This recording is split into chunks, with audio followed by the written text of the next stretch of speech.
And thank you to all of you out there who are beginning to sign on and join us. If you can pop your cameras on so we can see your lovely faces, it'll be exciting to have a nice conversation. Bringing Wahoos together, both here in Charlottesville and across the Commonwealth and the sign on. They're all signing on. We'll give people about 30 seconds more to sign on, and then we'll get started because we want to use every minute we have with Jacqueline to talk about this fantastic book.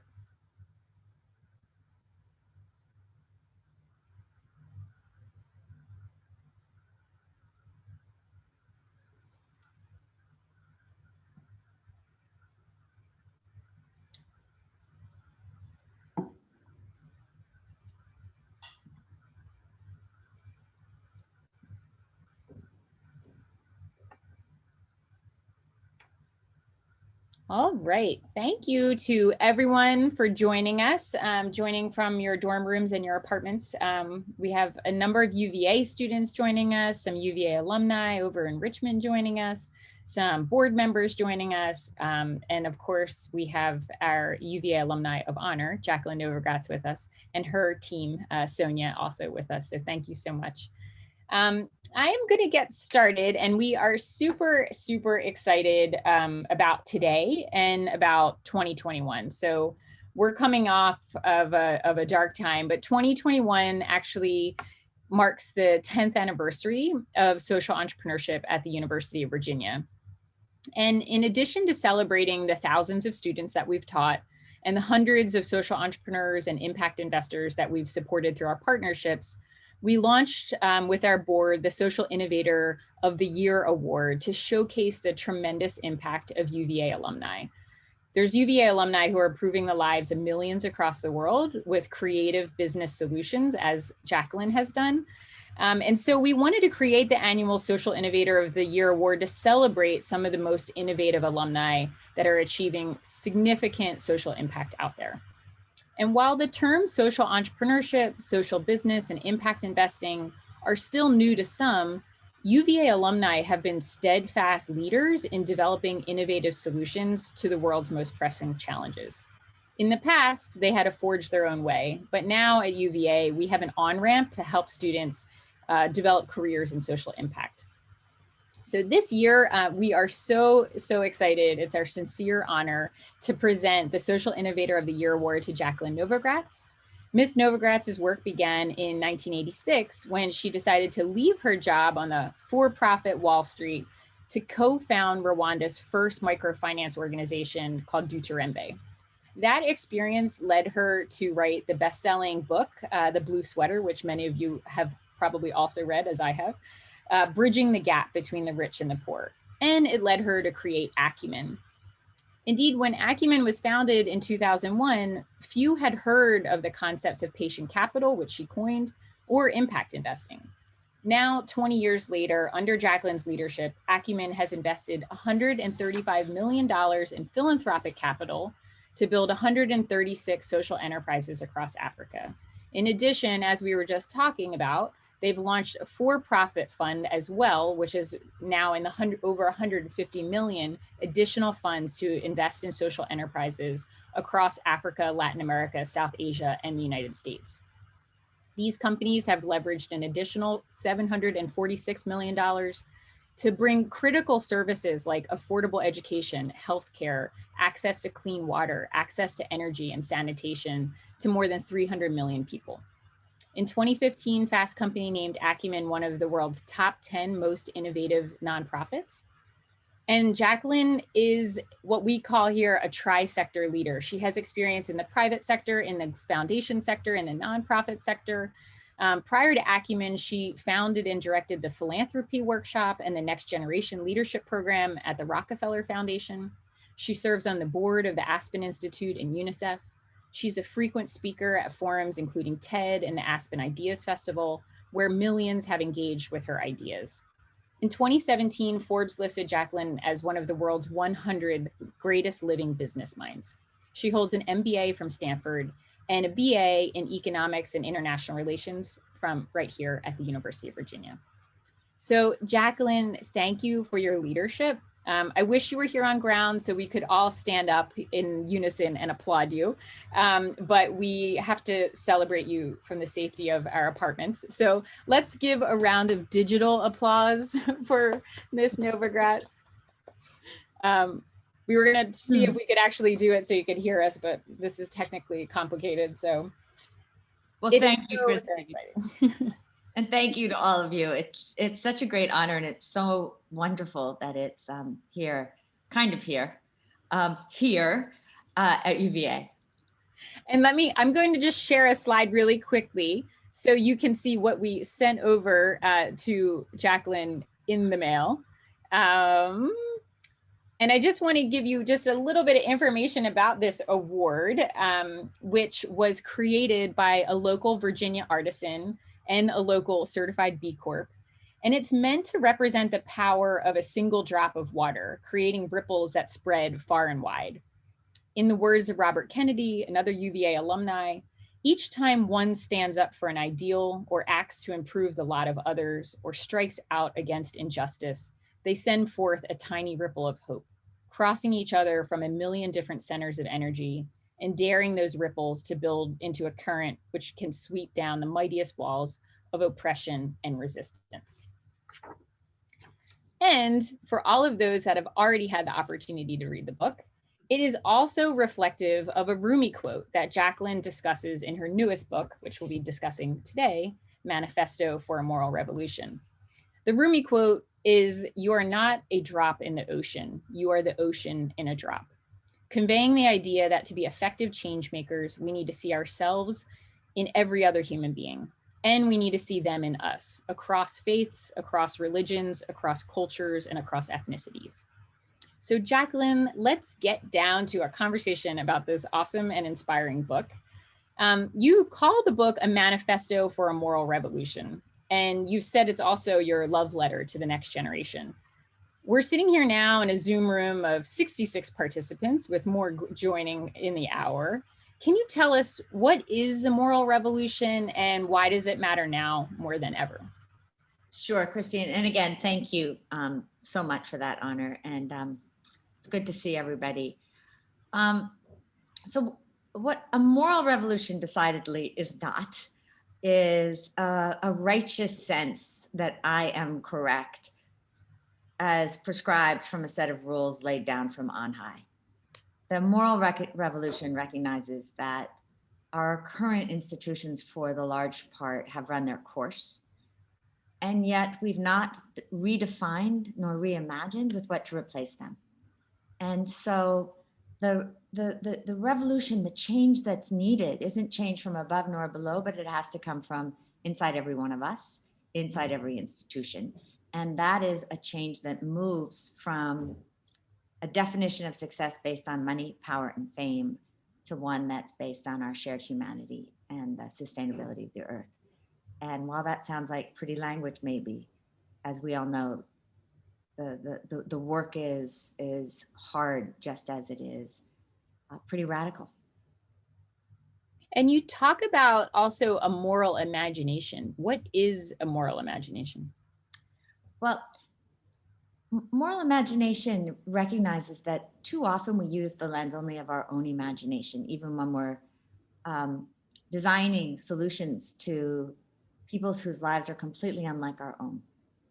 Moral imagination recognizes that that won't work, that you have to put yourself in another person's shoes, understand their realities from their perspective, and also analyze the systems that keep them back, as well as having the wherewithal to analyze and understand where they might be holding themselves back, and then moving into action. So it's actually a very muscular phrase, the moral imagination. I actually learned it or understood it in Charlottesville back when I was an undergrad, and I wanted to do something with Madison House. I don't know if it's still there. It is. But is it? Mm-hmm. And so at Christmas time, we were able to, quote unquote, adopt a family on the other side of the tracks, if you will, and put together a holiday dinner. And so I and my roommate had a big party, and we invited everyone to bring toys and food, and we bought a big turkey, um, and we were really excited. Got up in the early the next morning, not feeling so great, but full of cheer. Packed up my roommate's car, and we drove to this part of the world in Albemarle County that seemed literally like another universe. And it took us a long time to find the family's house, which was a shanty. And and suddenly, all of this great idealism and cheer made itself manifest as shame inside of me, and I couldn't even articulate why. I just knew that something was not right about this situation. So I said, Suzanne, just keep the car running. I grabbed the bags. I ran to the porch of the house. I left them there. I ran back in the car, and we took off. And why I say that that was a moment for me of lacking moral imagination is when I unpacked it, I realized that I didn't know anything about this family. I didn't know if they wanted their kids to know that these two peppy co-eds were bringing them their Christmas holiday. I didn't know. I knew there was a boy and a girl, but I didn't know what they cared about, what they liked. I didn't know what the parents liked to eat for food. And that if I wasn't willing to do the work of immersion, getting close, of understanding, to build a moral imagination, then I actually should have found a nonprofit that would do that work. And for me, that was really the beginning of the yearning to do good. I believe exists in all of us. The need for empathy is something we all understand, but empathy by itself too easily reinforces the status quo. Moral imagination insists on taking these other steps of immersion and analyzing systems, taking action so that the world can change. Well, and that's one thing too. I mean, I was so impressed by how personal and honest this book was.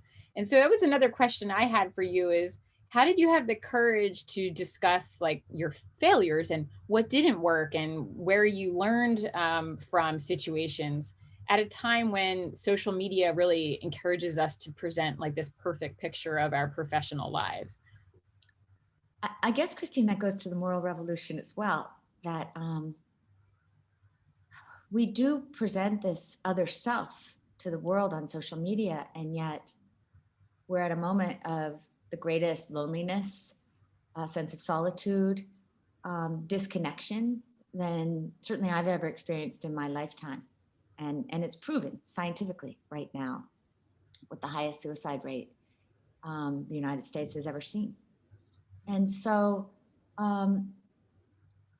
we have to reckon with the fact that it took a long time for these problems to come. Solving these problems will not be perfect, they will not be easy, and they will not be fast. And so I think just as there is a pressure on all generations to put forward the outside face, so I believe is there not only a yearning but an imperative to recognize the mess of the world that we are in and take steps to fix it and be honest about the failures we have along the way so that others can learn with us.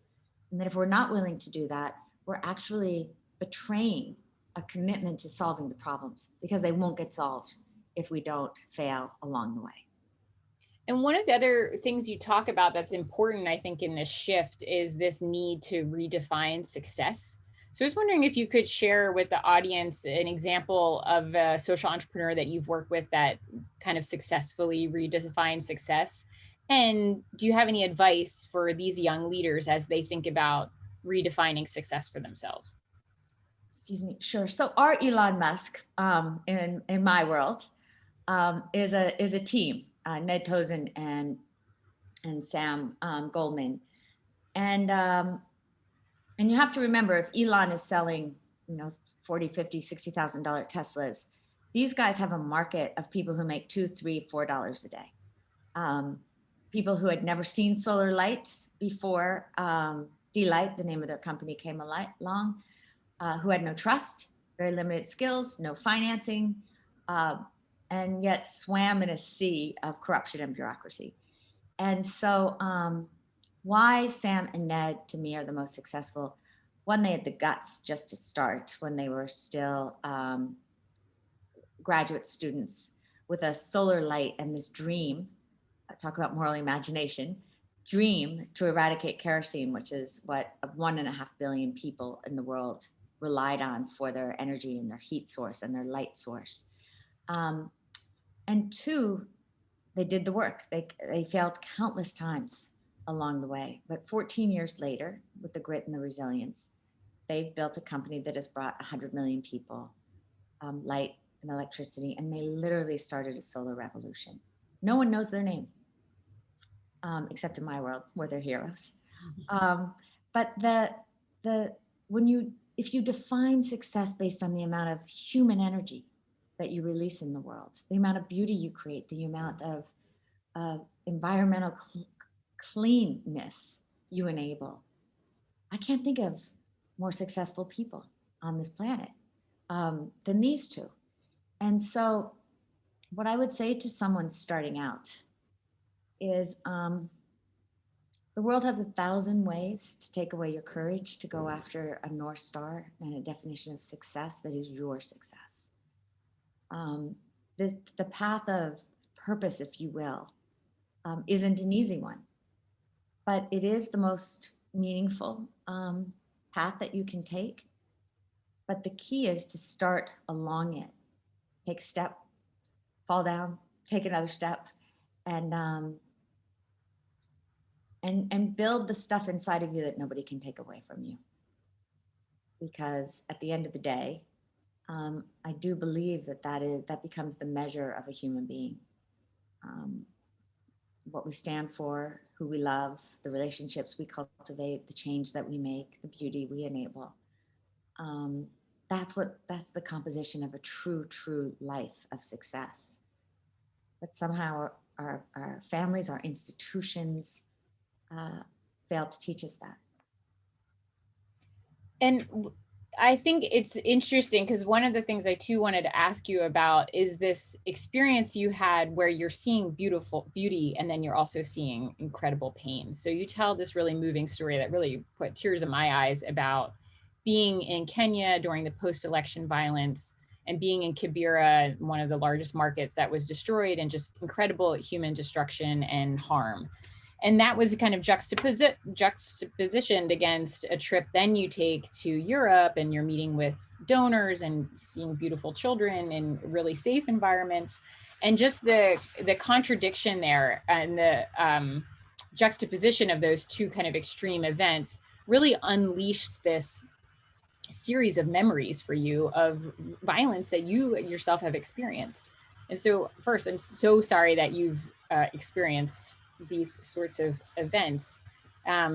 Unfortunately, we know that many people working in social justice work come up against really difficult times. And so I wanted to ask about, for our young students that want to be change makers and are thinking about moving into international development, what advice would you have for them to be resilient in the face of kind of inevitable, really difficult situations when you're doing really important work? Thanks. Well, first of all, you don't get into the work of change if you're looking for easy on any level. It's hard. There's lots of setbacks. And as you infer, Christine, there are monetary setbacks. There's the setback of trying things that fail. I didn't understand that we would be sabotaged often because other people don't like your success either. That's why we have a status quo. People, the vested interests, have an interest in things not changing. And so if there is one defining characteristic of the people that create the most change, it is not their smarts. It is not their connections. It is their drive. It is their determination. It is their resiliency. So if there's one thing to build, that inside of you. I would also say, though, if someone told me at the beginning how hard it was, first of all, I wouldn't have believed them. And second of all, I shouldn't believe them. Because I think the other side of that moral imagination is that audacity to see the world that we want to create together and to go toward it. I was probably a little bit more reckless than I would like the next generation to be in the places that I went and the way that I sometimes went into them. But part of me is glad that I didn't know what to expect, because it allowed me almost to keep that beginner's mind, to go in and look for possibility, and then be aware of what could go wrong and confront what could go wrong when it did go wrong. As you said, in my life, I not only have had some pretty horrendous things happen to me personally, um, but I've also lost, I mean, in the genocide, lots and lots of people I loved, but not just in the Rwandan genocide, which was as dramatic as you can imagine. But I think of a friend of mine who was one of my fellows when I was in my early 30s, a woman named Ingrid Washinewatak, who was one of the leaders in the Menominee tribe in the United States. And she would have been so proud to see a Native American in the cabinet. And she went down not for a dangerous trip. She went down to Colombia to work with an indigenous group, the Yuwa people, as a Native American indigenous leader. And life happened. There was a big mistake, and the FARC, the revolutionary guerrillas in Colombia, kidnapped her and the two people she was with, and tortured her and murdered her. And I think about Ingrid all the time. I also think about the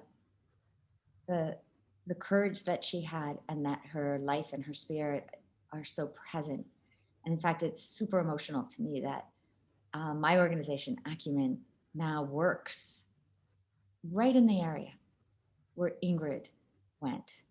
And I see her alive in those places. And so the work is hard. Bad things happen. Sometimes the unthinkable happens, but so does the unthinkable sometimes happen when you're walking across the street, because I've had that in my life too. And the question I think we have to ask ourselves is not, how do I keep myself safe in all possible situations, because you won't, but what's the cost of not trying? What's the cost of not taking that risk, of not daring? Yeah. Yeah, super, super powerful. Another whole set of insights that you discuss in the book are really these observations about self-identity and the narratives people tell themselves about their own identity, as well as like the assumptions they make about the other, and how these internal and personal beliefs really have implications for our ability to collaborate, which we know we need to do, and cooperate across sector lines, across organizations. And so, for example, you talk about how sometimes you see nonprofit workers having preconceived notions about the private sector and what the private sector's drivers are, and vice versa. And both nonprofit and for-profit staff having preconceived notions about the goals of government and what drives them. And I was wondering if you have seen examples where empathy and self-awareness have led to more successful cross-sector collaboration. What types of things might our students, we've got business students, we've got policy students, we've got, people that think they might want to work in a nonprofit sector space. Where might be some insights around how do we use empathy and self-awareness to be more effective collaborators? Yeah, thanks. I actually think that a 21st century skill, certainly as of today, with this pandemic, is collaboration. That we are only going to solve these problems that have been so laid bare by the pandemic collectively. And certainly when I went to business school, we were not taught how to be great partners, certainly not across sector. And so I have many examples. Whenever one of our companies really goes to scale, they only do so when they have the skills of collaborating. And Christine, I really appreciated when you said, the changed assumptions. Probably the best example, and I write about it in the book, but is a company called Ethio Chicken, where my assumption, as well as Dave Ellis, the CEO's assumption, was that the private sector would be much better at building trust with farmers and delivering, excuse me, and delivering these little three chickens that had been grown for the farmers to cultivate and then sell their eggs and eat their eggs. And they got it all wrong. That, as it turned out, in Ethiopia, which is not the case in other African countries, the rural farmers actually trusted the government much more than they trusted the private sector.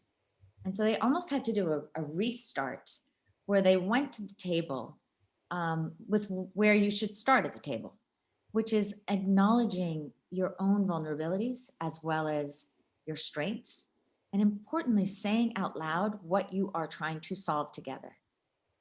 Often people come and they want to partner because it feels like it's the right thing to do, but they don't know why they're partnering. And so a real clarity of why I'm here, what I'm good at, what I'm not good at, and what I want from this. And as simple as that sounds, it really seems hard to do for too many entrepreneurs and potential collaborators. When you've made a commitment to the commitment and not just the partner, that also builds a sense of resiliency that you will do the hard work of having the difficult conversation and making things happen. And so that little company also started by a 24-year-old, two 24-year-old Americans in Ethiopia who had never seen a live chicken in their lives, but they had such guts and such determination and a lot of humility to partner. Have sold chickens to about 20 million smallholder farmers. And because they knew how to partner with government, or they learned how to partner with government, and they gave government credit, which is hard for entrepreneurs to give others credit. Government has given them credit for reducing childhood malnutrition by 11%. And we think of it as a soft skill, partnering. It's a really hard skill. Interesting. I'd love to shift to talk a little bit about exactly what you're talking about, some of these different ways that we measure impact. So, for example, you talk about in the book Delight, and how there's measurable number of hours that families now have to do additional work, and that students can study, that families report a sense of security, that 7 million tons of CO2 have been prevented from going into the atmosphere. And we've really, as a species, made a lot of progress when it comes to thinking about rigorously measuring social and environmental impact. And we have things like the Global Impact Investment Network, and we have things like B Corp certification schemes. But we still hear from a lot of impact investors that they're confused about how to measure it, that there's too many options out there. They don't really know where to begin. And so since you all have been doing it at Acumen for 20 years, I was wondering, what advice do you have for investors and students of impact investing that are budding impact investors as they try to think about how to measure social and environmental impact? Thanks. I think too many impact investors think about the impact at the beginning before they've made the investment, and then they forget about measuring anything. And I think that's where the kind of almost pablum phrase of do well by doing good has gotten too much currency. The responsibility of impact investing is neither to use it as an excuse for mediocre investing, so I get slightly lower returns, nor to use but I'm doing good somehow, even though I'm not measuring it, nor to use it as an excuse for whitewashing or greenwashing. The just investing as normal. The example we always love to give is the impact investor who considered building a big cement company in Lagos, Nigeria, because it was an investment in quote unquote Africa, and that just doesn't cut it in my world. The potential for impact investing is to focus on the impact you want to create, and then get serious about bringing the right kind of capital so that you can create it, and equally serious about measuring what matters. So for us, one of our core values is listening, deep listening, and it is valuing the customer. In our case, our customers make, as I said, $2, $3, $4 a day. And so we've developed something called lean data, where because of cell phone technology, you can text 5,000, 6,000 customers a day from one of our companies, like a cook stove company, a little a little stove that halves the amount of wood that you might use. And when you consider there are 1.5 billion people that own cook stoves, no, 3.5 billion people that own cook stoves, that's a lot of trees that get cut down to fire up these stoves. So you half that production and you save millions and millions of trees. And so we'll text 6,000 customers. We'll ask them a series of questions. From their answers, we'll deduce not only how their lives have changed, but the amount of wood that they're using, so that we can then look at carbon displacement, et cetera, et cetera, et cetera.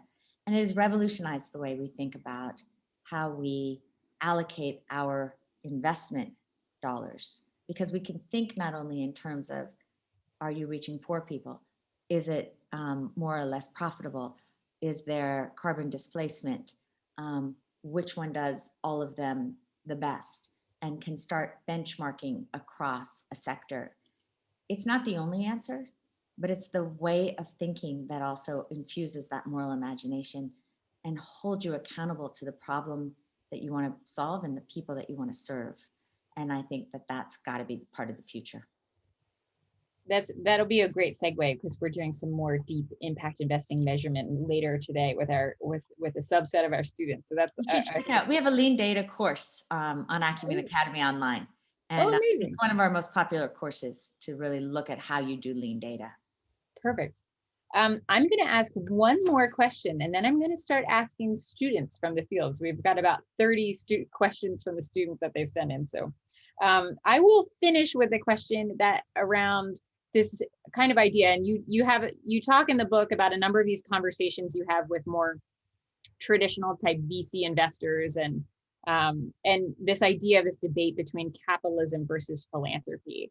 And I kind of can't believe we're still having this debate after 20 years at Acumen.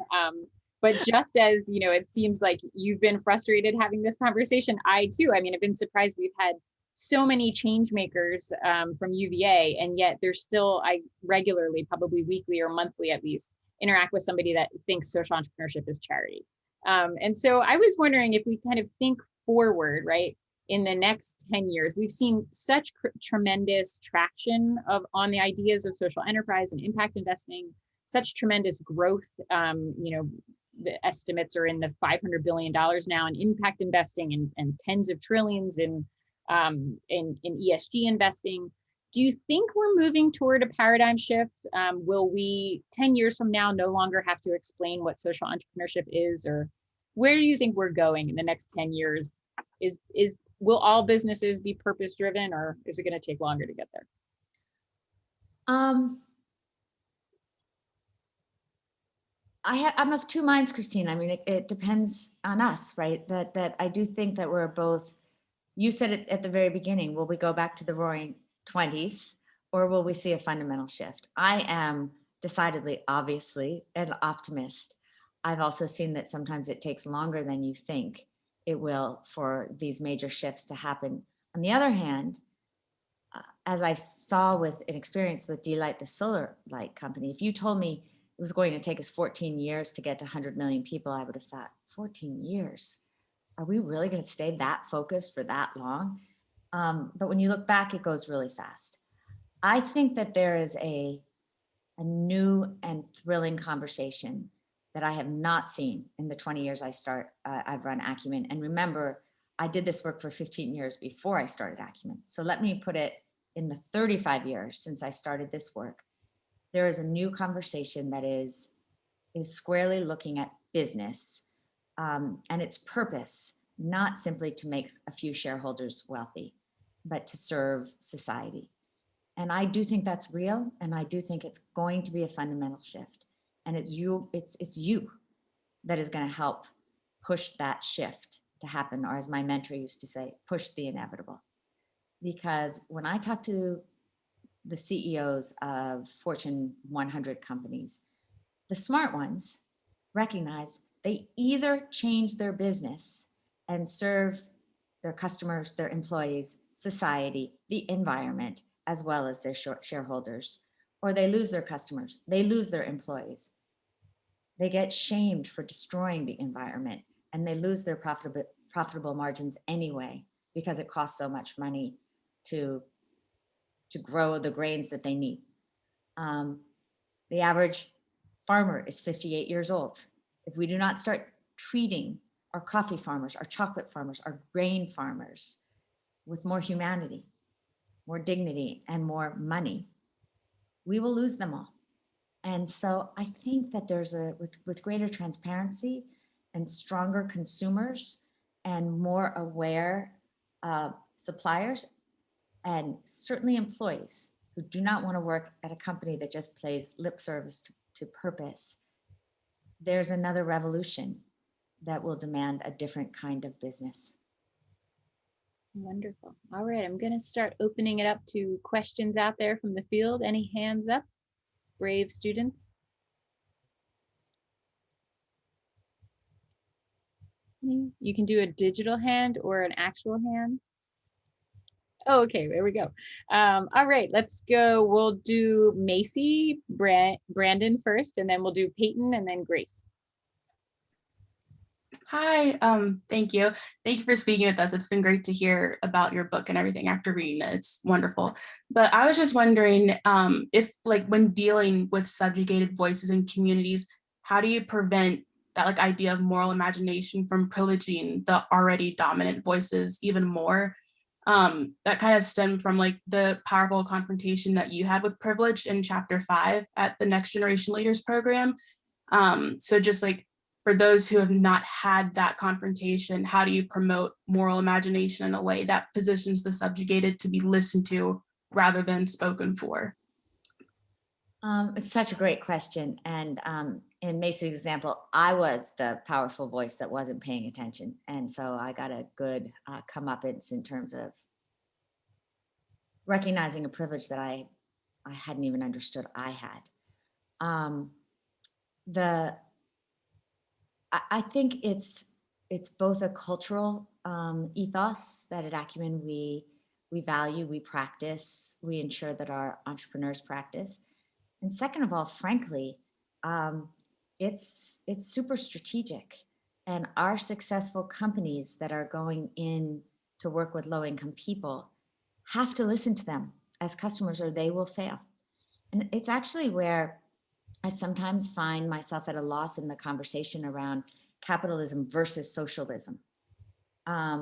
Because in the developed world, it's easier to feel that binary because we've seen the terrible things that capitalism has done with inequality and climate and divisiveness and certainly unfairness.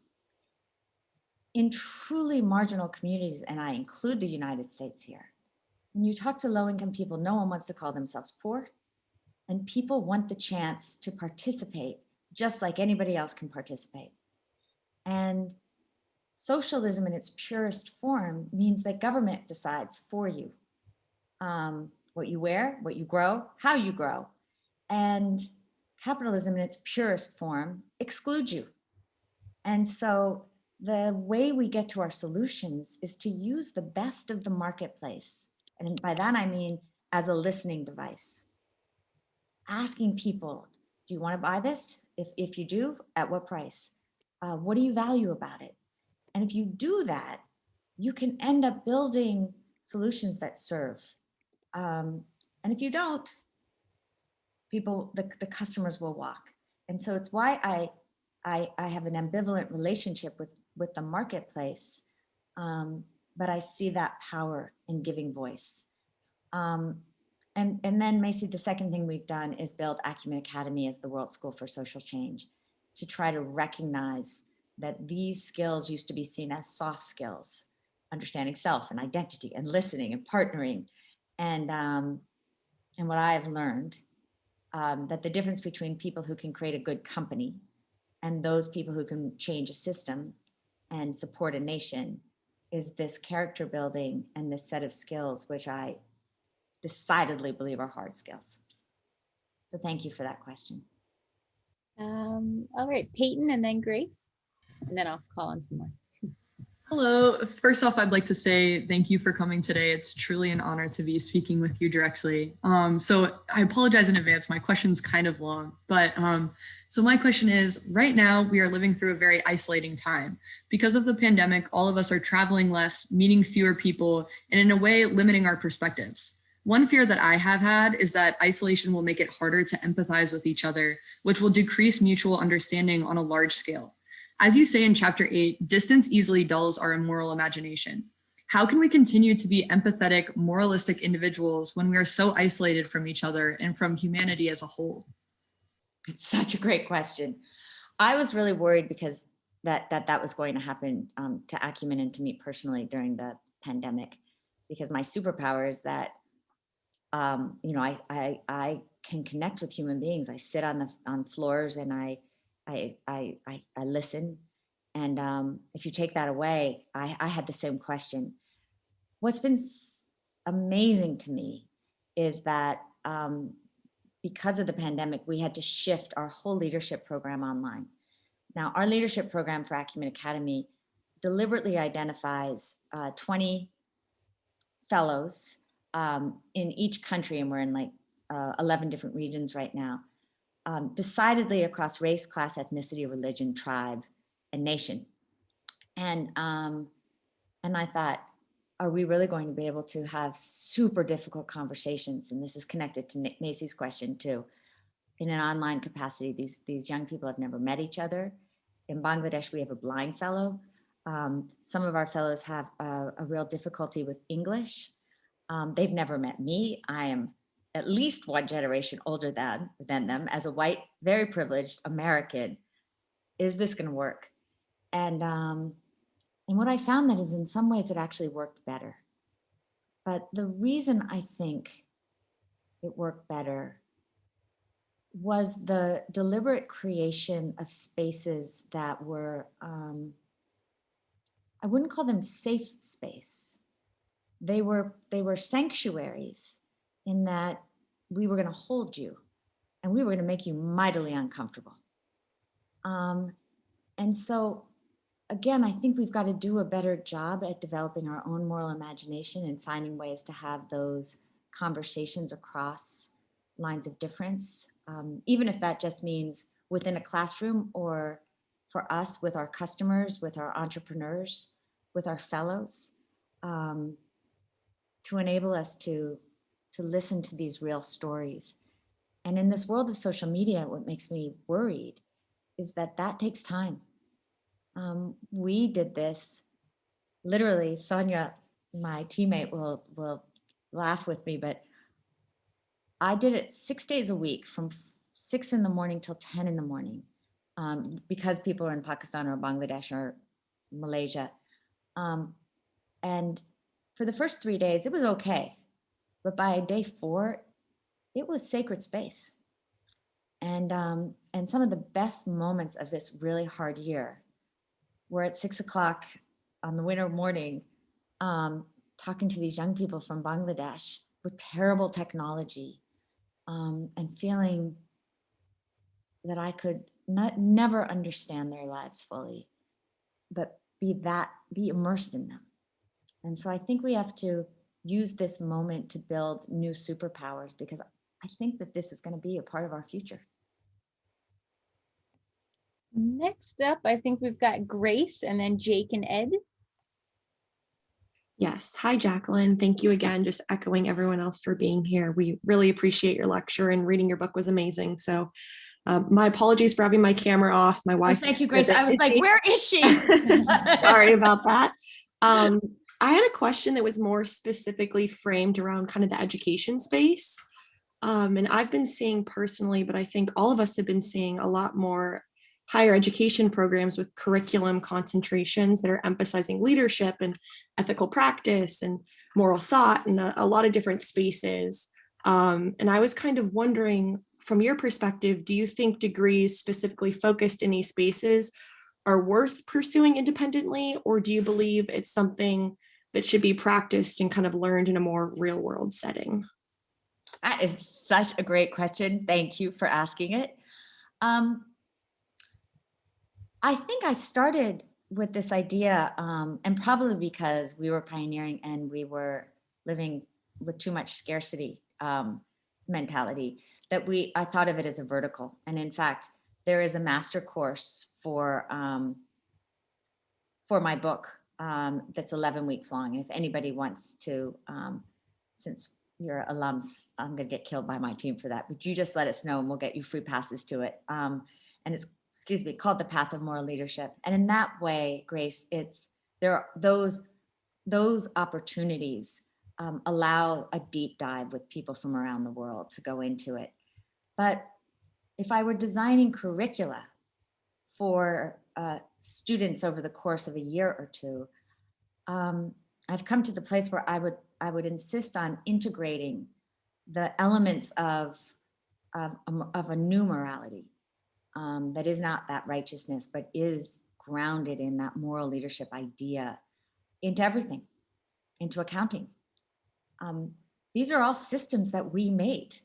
And when I went to business school, there were right answers and wrong answers. And in my ethics class, we were taught that it was our ethical and fiduciary responsibility to maximize shareholder value. And there wasn't even space to have the moral conversation that's based in the question why. In our negotiations class, we were taught to negotiate on behalf of the shareholders. And so how do you keep government really far out? We had to change all that. We ethically have to say, well, why?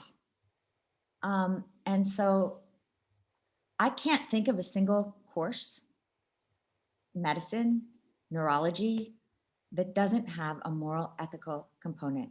And as I think about your generation and AI and technology and the embellishment and the implants to the human being, if we don't integrate moral, ethical thought practice, we're in trouble. Terrific. All right, next we have Jake and Ed, and then Giovanna raised in the chat. Hi, Jacqueline. This is Ed.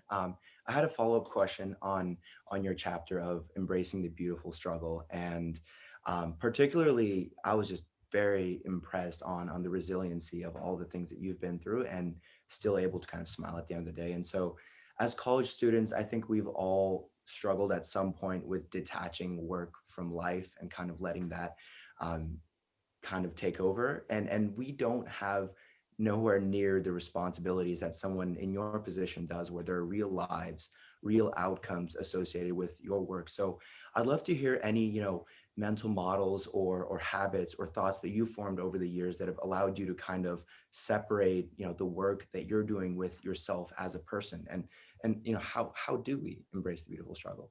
Well, first of all, to forgive yourself, because there are days that, getting out of bed, it feels like an act of courage, but get out of the bed. And so I think there is an element sometimes of cognitive behavioral treatment to, I don't really like the phrase fake it till you make it, but when you just want to close in on yourself, that's probably the moment to get out of the bed, make the bed, put on something nice. Because I do think that the more you practice and lean in, the more you become that. And it's something Aristotle said: if you want to get courageous, practice courage. If you want to get virtuous, practice virtue. And I would say, if you want to get resilience, practice that resiliency. The mental models for me the practices for me start in the morning with just some reflection of what's this day? What do I hope will come of this day? And then to touch base with the day. How did I do against it? Can I check, did well? Where did I fail? What did I learn from it? And can I forgive myself? And it's actually an ancient Jesuit practice, but I have found it really helpful. And also, and sometimes, and so I want to be humble with this answer, because I think we all have different chemistries. I think I was born with a chemistry that kind of have a happy gene, but and so I don't know if I trained myself or it's a part of me to see beauty everywhere. And so when I'm really down, and thank you for what you said, because this has been a really hard year for everyone. And I've gone through some years where I just had so much loss, I didn't know what to do. And yet I'd still have to go and see my team. One day I had to tell my team that one of our chapter leaders had just committed suicide. And I was leaving my sister's hospital bed to go do it. And I thought, I don't know if I can do this. But as I walked from the hospital to the team, still dressed in the clothes I had the night before, I thought, well, look at the flowers, look at the trees. You're here. All these other young people are here. And so I think I guess maybe it is a mental model. Can I take that deep breath and realize that inside the dark lies the beauty, and that I worry sometimes with your generation that you've been so pushed by the world to be perfect. And your job is not to be perfect. Your job is to be human and to find that joy in what it means to be human, and to allow yourself to make some messes, and to hold each other when you do. In a way, this year, which has been so hard, I'm sure, for each and every one of you, isolation when you're supposed to be the absolute opposite is so lousy. And I really feel for you. I do think that it probably has taught you a level of resiliency that the generation above you didn't have. And so may one of the bright spots from this be that you'll have a touchstone to know that you could get through it. And may the other touchstone be, as we saw this so much dark, so did we see an explosion of art and music and pop-up and kindness. And may you carry that forward too. Great advice. Next up, we've got Giovanna and then Daria. Hi, thank you so much for coming to speak with us. I loved your book, and one of my favorite chapters was chapter 8, where you talk about like avoiding the conformity trap.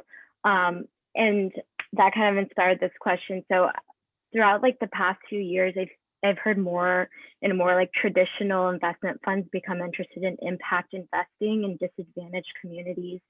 And I kind of have sometimes a sense of skepticism towards those institutions, kind of in a way that's similar to like how you felt towards the Swiss banker. So I was wondering, like, what are your opinions on like the current field of impact investing, and do you fear that the term is becoming more of a buzzword or like a PR strategy rather than a new innovative way to invest? Yeah, Giovanna, in a way, the answer is yes, yes, and yes. I think it's everything. I was in microfinance at the beginning of the microfinance movement, and it was the same mess. Everybody called themselves microfinance, even if they weren't making loans. Some had 0% interest, some had 25% interest, and then it got to a place where some had 95% interest. And impact investing is at a similar space. The questions we have to ask ourselves is, what do we want to achieve? And can we think about the investing as a tool, as a means to the ends we want to solve?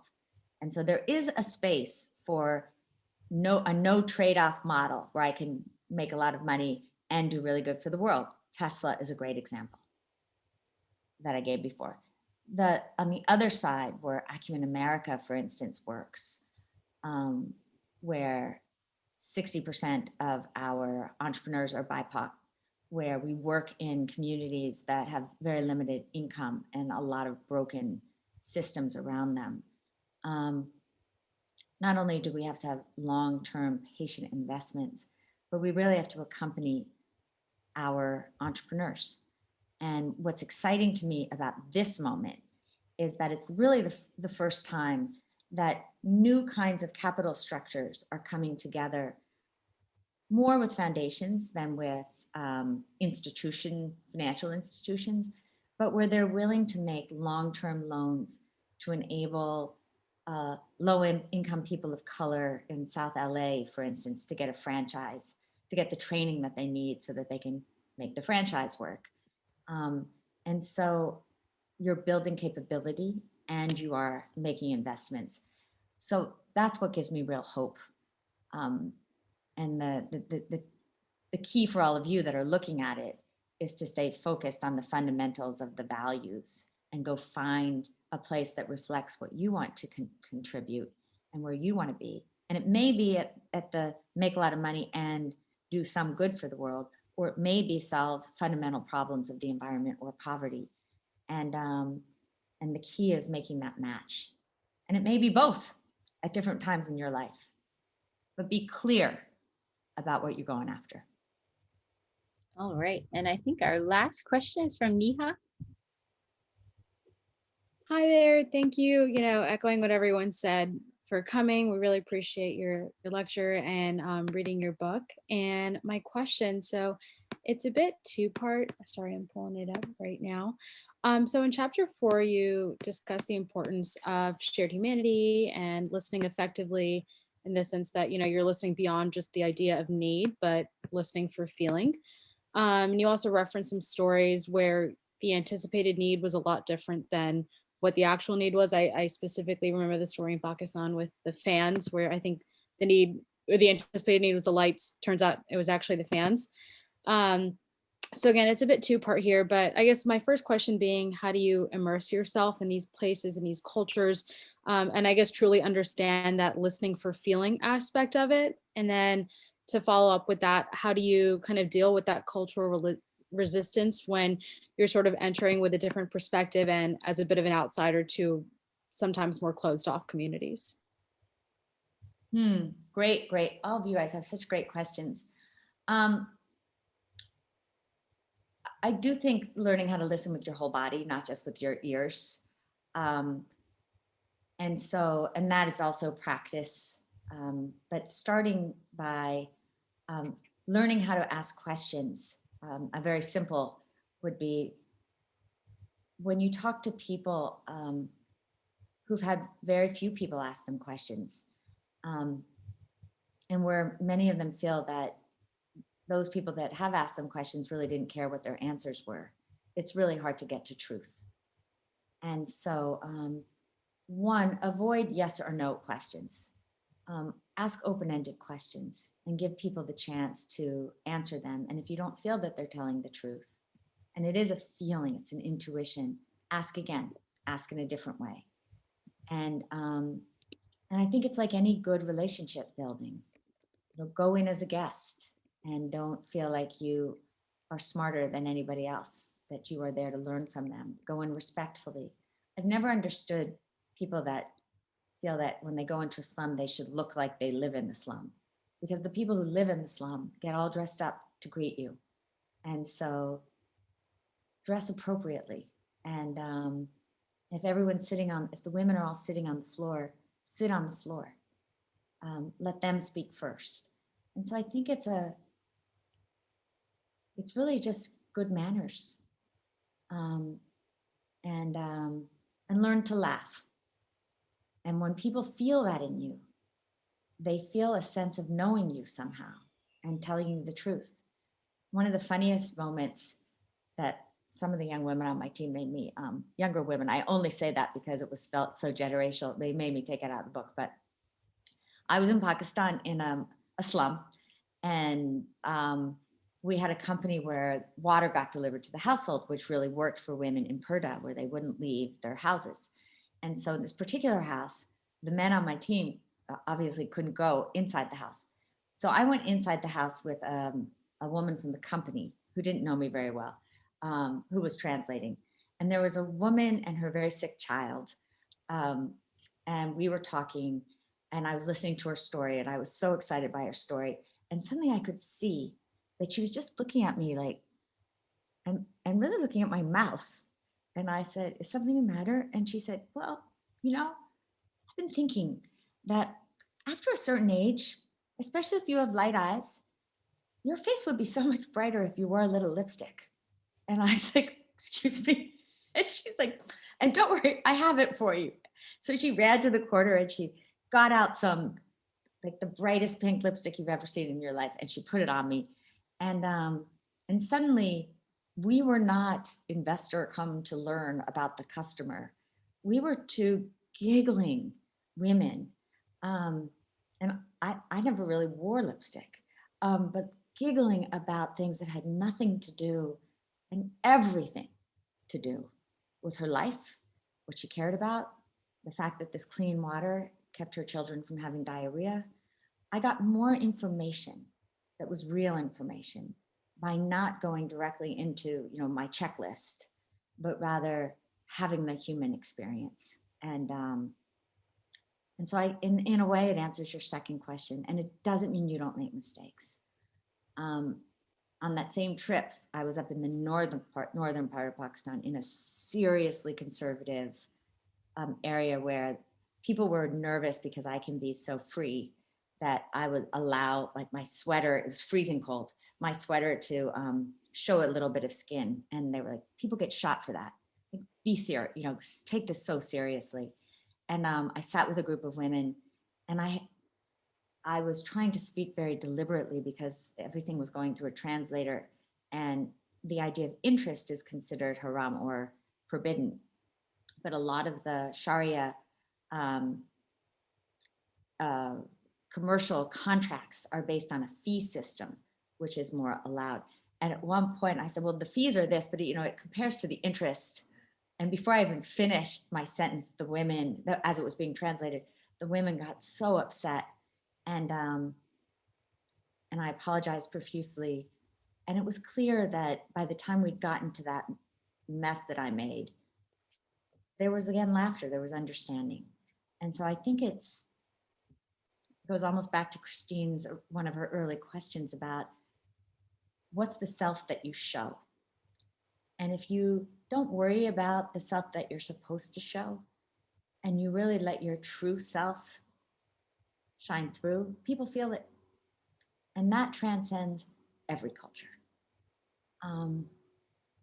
But going back to Macy's question,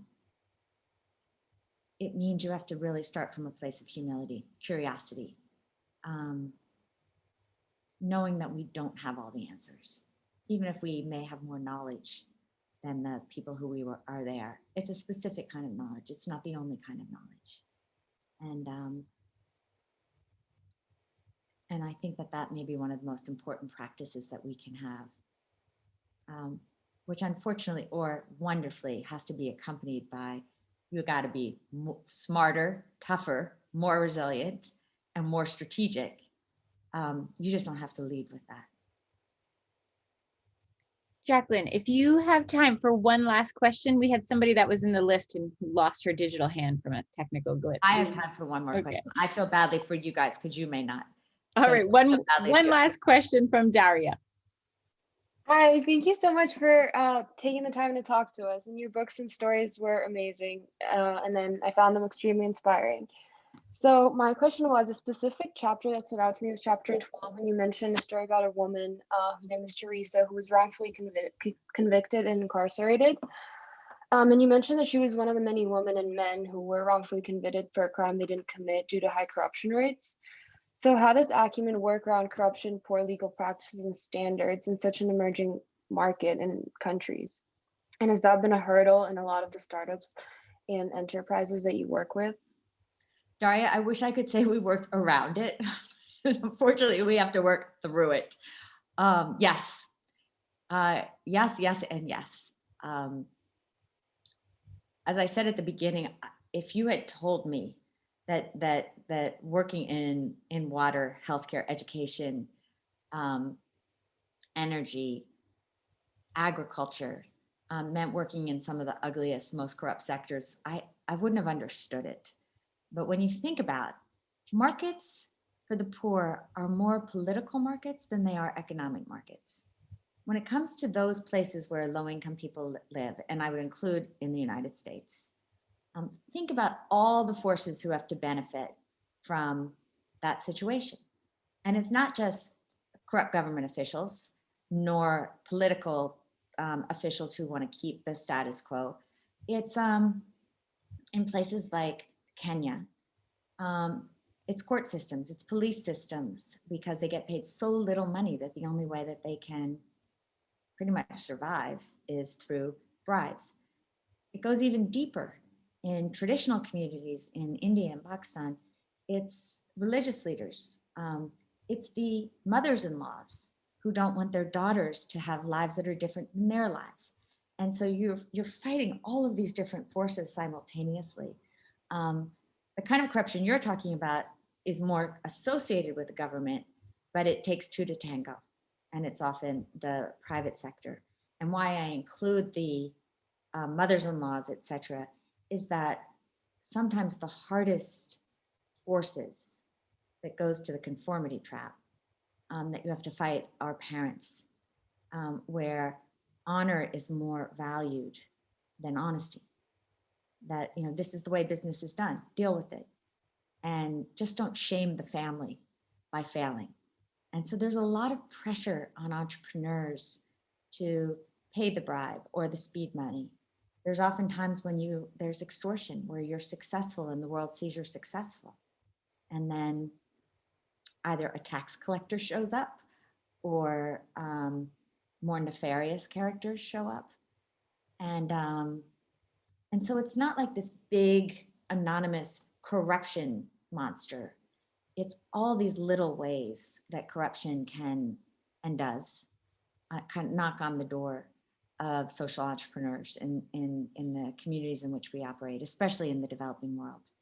And the advice is again to build that resiliency, to know what your moral compass is, to surround yourself with not only people but investors with whom you can tell the truth, so that you can navigate this really treacherous terrain. And I guess an ending point there, which goes back to Aristotle too, it's why the most important thing you can do is to build those things on the inside that people can't take away from you. Because in having to confront corruption and not playing the game of corruption, acumen has never paid a bribe. We have taken many hits when we've walked away from entrepreneurs that did go that way. We're not as shiny as we could be had we closed our eyes to it. People know what we stand for. They know that we show up, and it takes a while, but that builds a trust and a reputation that is gold.